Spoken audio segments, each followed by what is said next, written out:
अश्विन अधिक पुरुषोत्तम मास भागवत प्रवचन पुष्प दुसरे. श्री गणेशाय नमः. ओम श्री परमात्मने नमः. ओम श्री गुरवे नमः.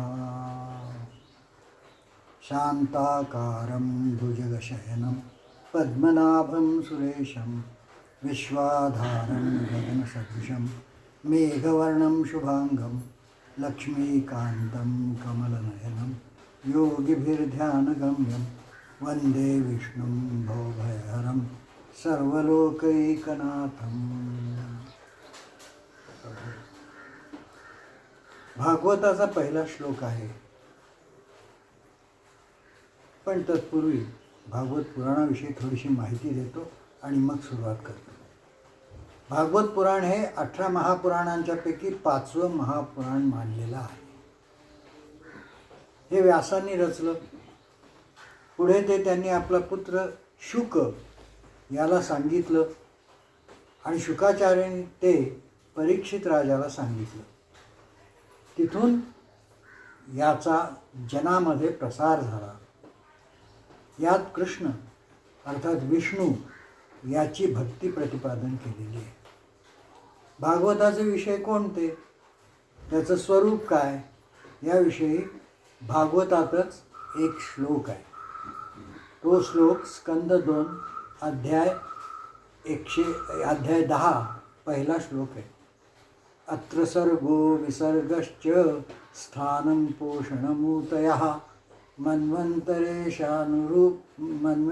मन्वन्तरेशानुकथा निरोधो मुक्तिराश्रयः.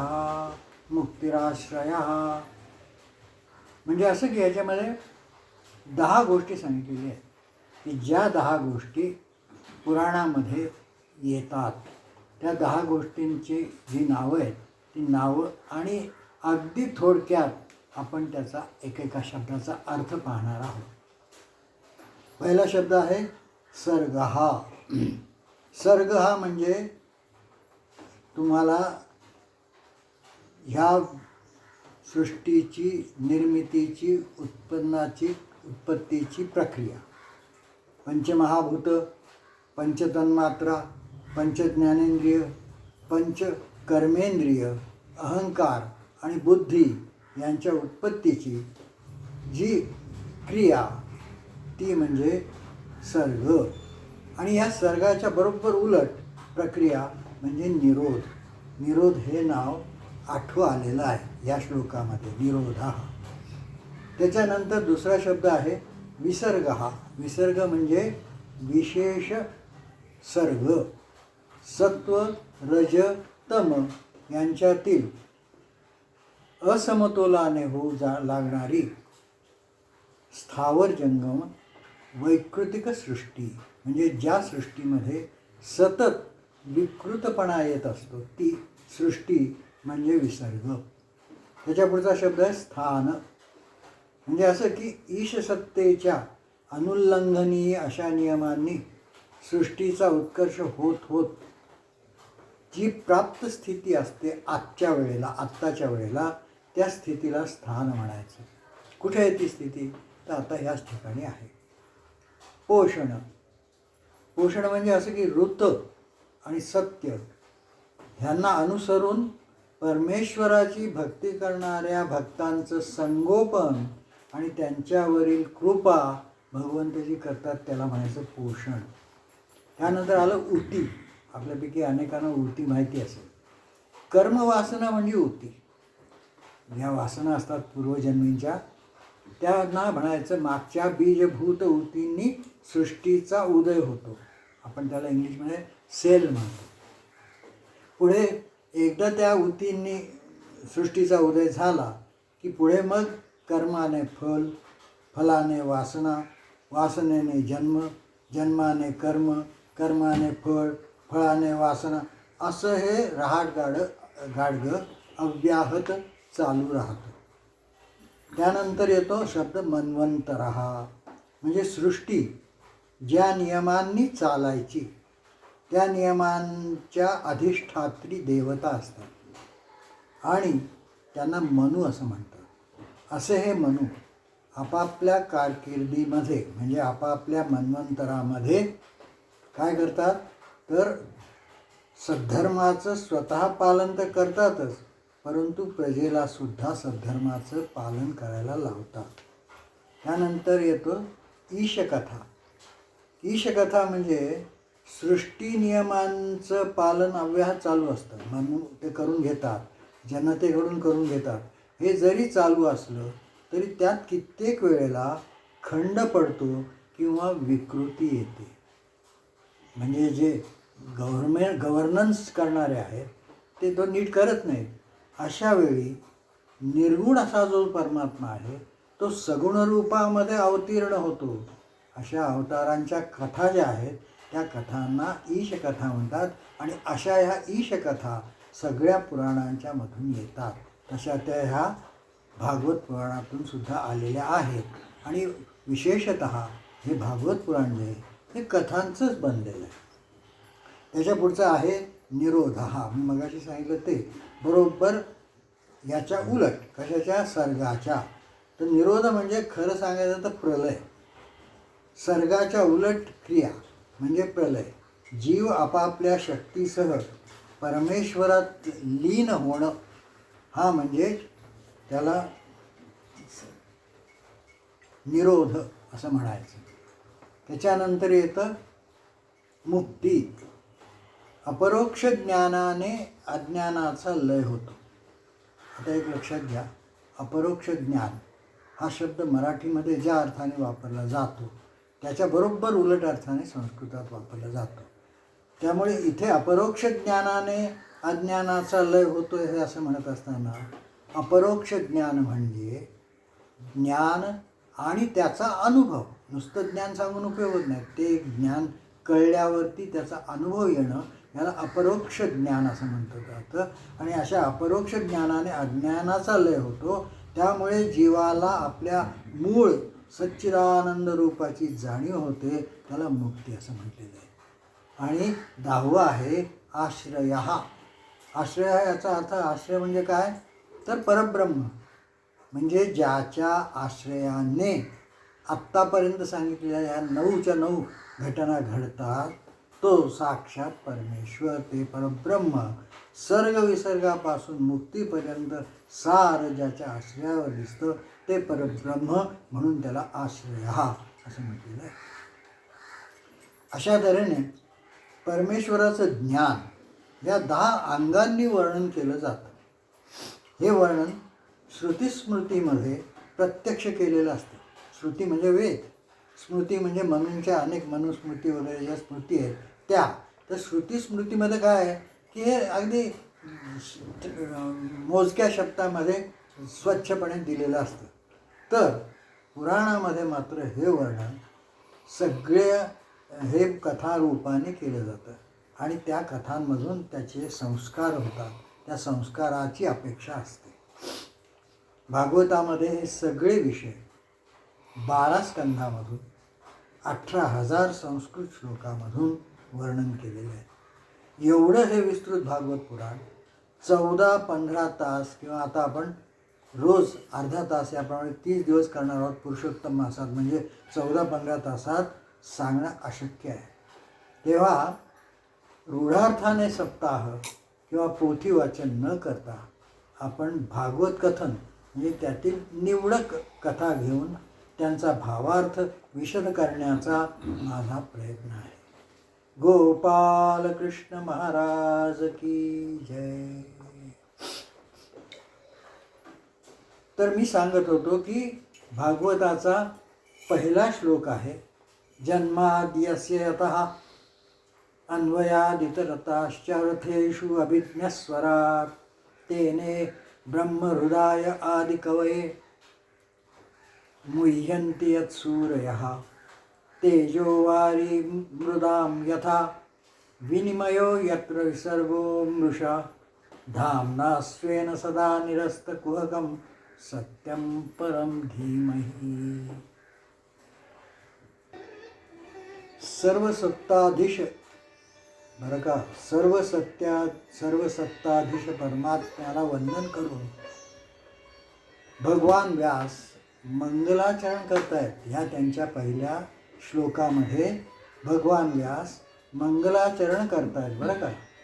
आता हे मंगलाचरण का करायचं, तर शास्त्र असं सांगतं की ह्या ज्या देवदेवता असतात ना, ह्या देवदेवता सुद्धा सत्कर्मामध्ये विघ्न आणत असतात. त्यांना ईर्ष्या उत्पन्न होते की हा साधक जर नारायणाचं मनापासून ध्यान करील तर आपली जागा घेईल ना. आणि यज्ञात स्वतः इंद्राने विघ्न आणण्याचे अनेक प्रसंग आणि कथानक आहेत. याचाच अर्थ असा की या श्रवण करणाऱ्याला म्हणजे तुम्हाला आम्हाला सगळ्यांना देवत्व लाभू शकतं. इतकी श्रद्धा आणि इतका आत्मविश्वास या पाठाला बसताना हवा.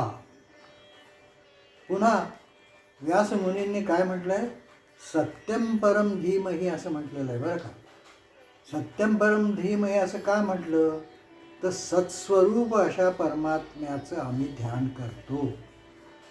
कृष्णाचं ध्यान करतो म्हटलं असतं ना तर शिवभक्त नाराज झाले असते, दत्तभक्त नाराज झाले असते, देवी भक्त नाराज झाले असते. त्यांना वाटेल की हे जे ग्रंथ आहे, हा जे भागवत पुराण आहे, हे केवळ कृष्ण भक्तांसाठी आहे किंवा हे केवळ दत्तभक्तांसाठी आहे. म्हणून व्यासांनी केवळ सत्यस्वरूप भगवंताचं ध्यान करायला सांगितलेलं आहे. कारण सत्यस्वरूप परमात्मा एकच आहे. अर्थात परमात्मा जरी एकच असला तरी प्रत्येकाची आवड आणि श्रद्धा निरनिराळी असते. म्हणून एकच परमात्मा विविध रूप धारण करतो. सत्य हे अबाधित असतं, ते अपरिवर्तनशील असतं. सुखदुःख लाभहानी यामुळे परमेश्वराच्या स्वरूपात काहीही फरक पडत नाही. म्हणून सत्यस्वरूपाचं मी वंदन करतो असं इथे व्यासमुनी म्हणतात. पहिल्या स्कंधामध्ये एकूण 19 अध्याय आहेत. पहिल्या आणि दुसऱ्या अध्यायात मंगलाचरण आणि शौनकांच्या प्रश्नाचा भाग झाल्यानंतर तिसऱ्या अध्यायामध्ये भगवंताचं अवतारांचं वर्णन केलेलं आहे भागवताच्या. आता हे अवतार किती आहे, तर आपल्याला सामान्यपणे 10 अवतारांची ओळख असते, पण भागवतामध्ये 24 अवतार सांगितलेले आहेत. आता हे 24 अवतार जे सांगितलेले आहेत यांचं भागवतामध्ये खूप सविस्तर वर्णन आहे. पण मी आपल्याला पुन्हा पुन्हा सांगतो आहे की आपल्यापाशी इतका थोडा वेळ आहे की आपल्याला मी नुसती भागवताची ओळख करून देणार आहे. त्यामुळे प्रत्येक हा जो विषय याला आपण नुसता स्पर्श करणार आहोत.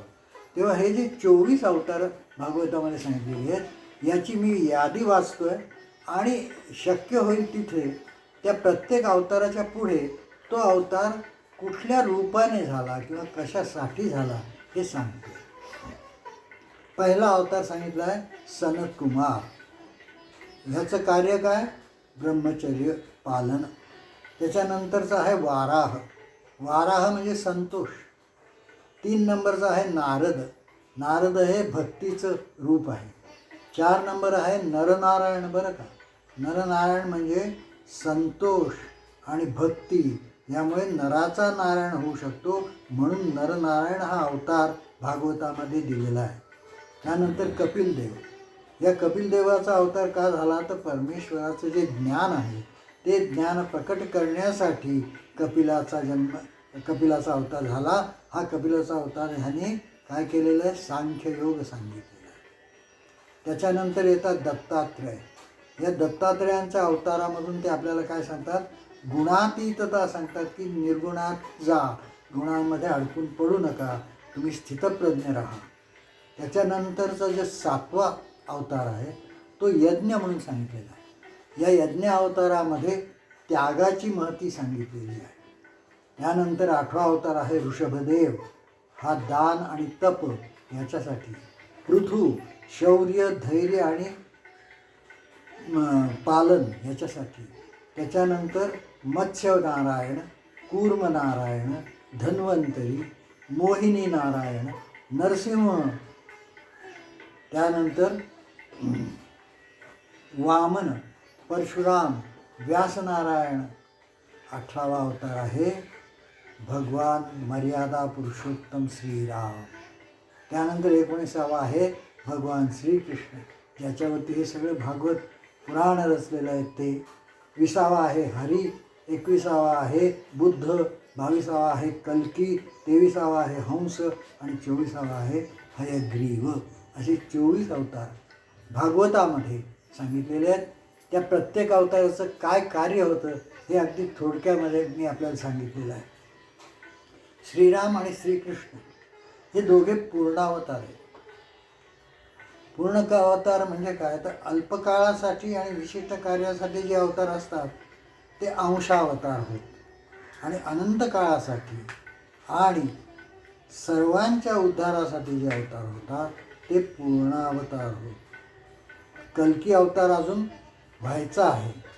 यापैकी बऱ्याचशा अवतारांचं चरित्र 4थ्या ते 9व्या स्कंदात आलेलं आहे. आपल्या ह्या सप्ताहात आपण ती केवळ नामावळीवरतीच समाधान मानून घ्यायला लागणार आहे.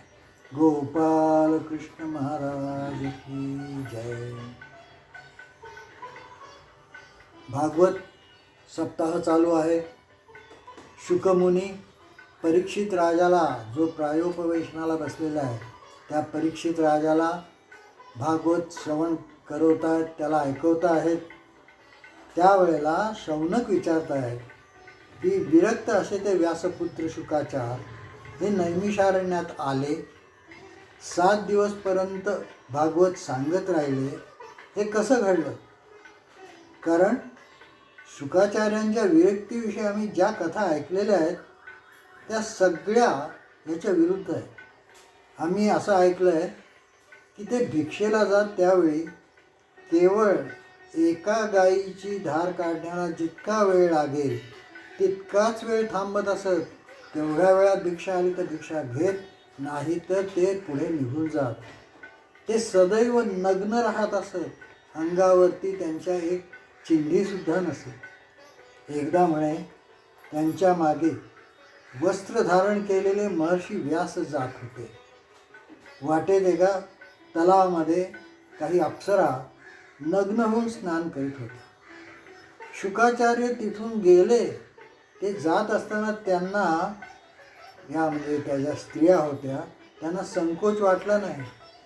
पण थोड्या वेळाने पाठीमागून व्यास ज्यावेळी तिथून जायला लागले त्यावेळी मात्र त्यांनी लगेच लाजून स्वतःला झाकून घेतलं. हे पाहून व्यासांना आश्चर्य वाटलं आणि त्यांनी या अप्सरांना याचं कारण विचारलं. तेव्हा त्या म्हणाल्या, महर्षे, आपला मुलगा हा स्त्री पुरुष भेदापलीकडे गेलेला आहे. तुमच्या दृष्टीत मात्र हा भेद अजूनही आहे, म्हणून आम्ही लज्जित झालो. तेव्हा इतके विरक्त असूनही 7 दिवस एके ठिकाणी बसून त्यांनी ही कथा परीक्षिताला कशी ऐकवली? आम्ही असंही ऐकलं आहे की राजा परीक्षित हा भगवत भक्त होता आणि त्याला शाप लागला होता.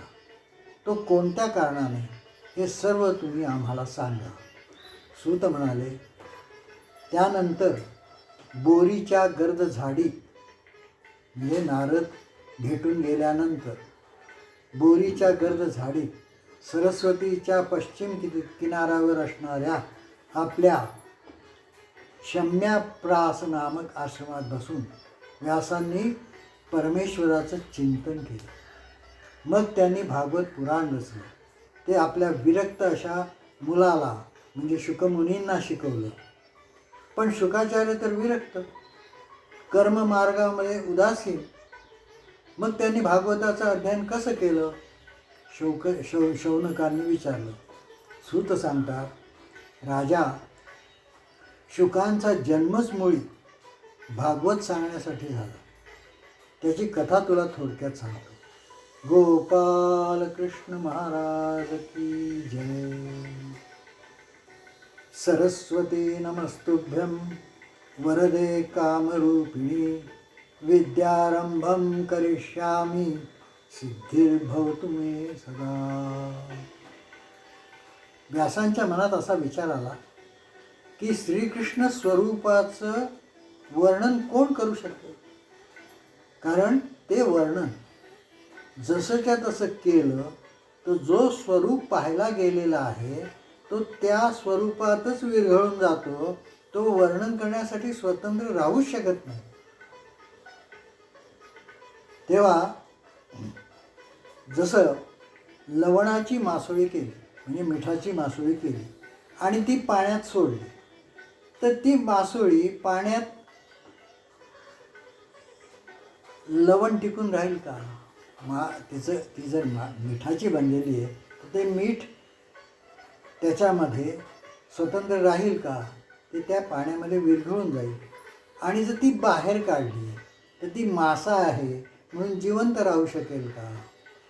तेव्हा भगवंताच्या स्वरूपाचा अंत केवळ योग्यालाच लागू शकतो.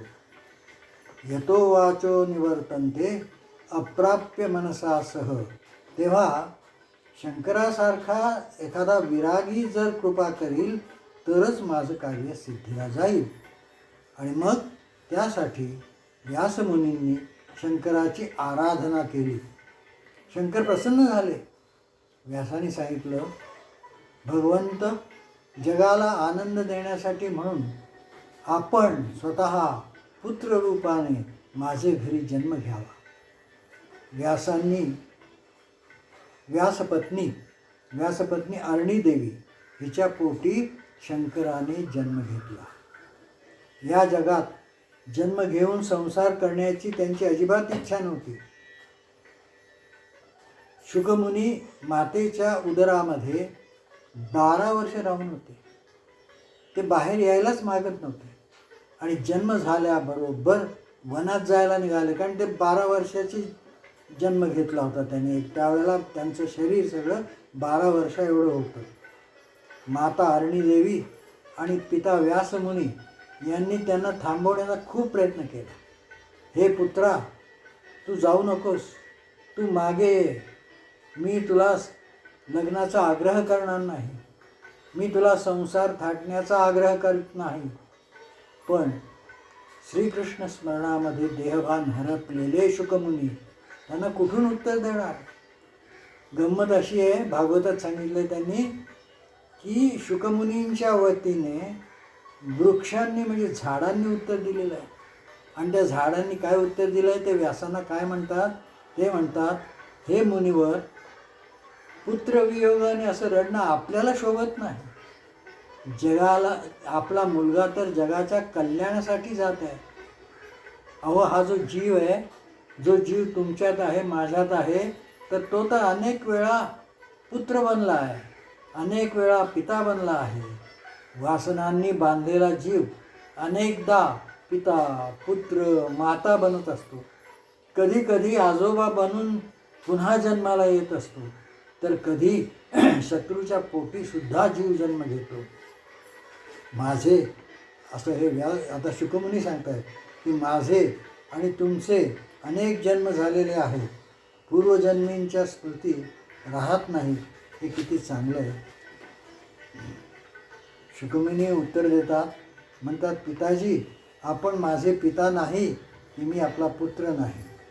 आपले आणि माझे सर्वांचे पिता आहेत श्रीमन्नारायण गोपाल कृष्ण महाराज की जय. अशा ह्या विरक्त शुकाचार्यांना मनातून कसं बोलवणार. म्हणून मग व्यासांनी एक युक्ती केली. त्यांचे जे शिष्य होते ते शिष्य नेहमी जंगलामध्ये समिधा, इंधन आणायला जात असत. त्या शिष्यांना त्यांनी सांगितलं की ज्या वनामध्ये शुकाचार्य समाधीत बसलेले आहेत त्या वनामध्ये तुम्ही जा आणि मी सांगतो ते श्लोक, 2 श्लोक आहेत, ते 2 श्लोक अशा तऱ्हेने म्हणा की ते शुकाचार्यांच्या कानावर जातील. शिष्य आज्ञा घेऊन वनात गेले. एकदा शुकाचार्य स्नानसंध्या करून समाधीला बसण्याच्या तयारीत असताना शिष्यांनी ताबडतोब श्लोक म्हणायला सुरुवात केली. बर्हापीडं नटवर वपुः कर्णयो कर्णकारं बिभ्रद्वासः कनककपिशं वैजयन्ती च मालां रन्ध्रान् वेणोरधरसुधया पूरयन् गोपीवृन्दैः वृन्दारण्यं स्वपदरमणं प्राविशद्गीतकीर्तिः. श्लोक मोठ्याने म्हणायला सुरुवात केली. श्लोकाचा अर्थ असा आहे की श्रीकृष्ण गोप बालकांसह वृंदावनात प्रवेश करत आहे. त्यांनी मस्तकावर मोर मुकुट धारण केलेला आहे. कानावरती पिवळ्या कण्हेरीची फुलं घातलेली आहेत. कमरेला पितांबर आणि गळ्यात 5 प्रकारच्या सुगंधित पुष्पांनी गुंफलेली वैजयंती माला घातलेली आहे. रंगमंचावरील श्रेष्ठ नटाप्रमाणे त्याचा वेश शोभत आहे. बासरीच्या छिद्रातून आपलं अधरामृत तो बासरीमध्ये ओतीत आहे.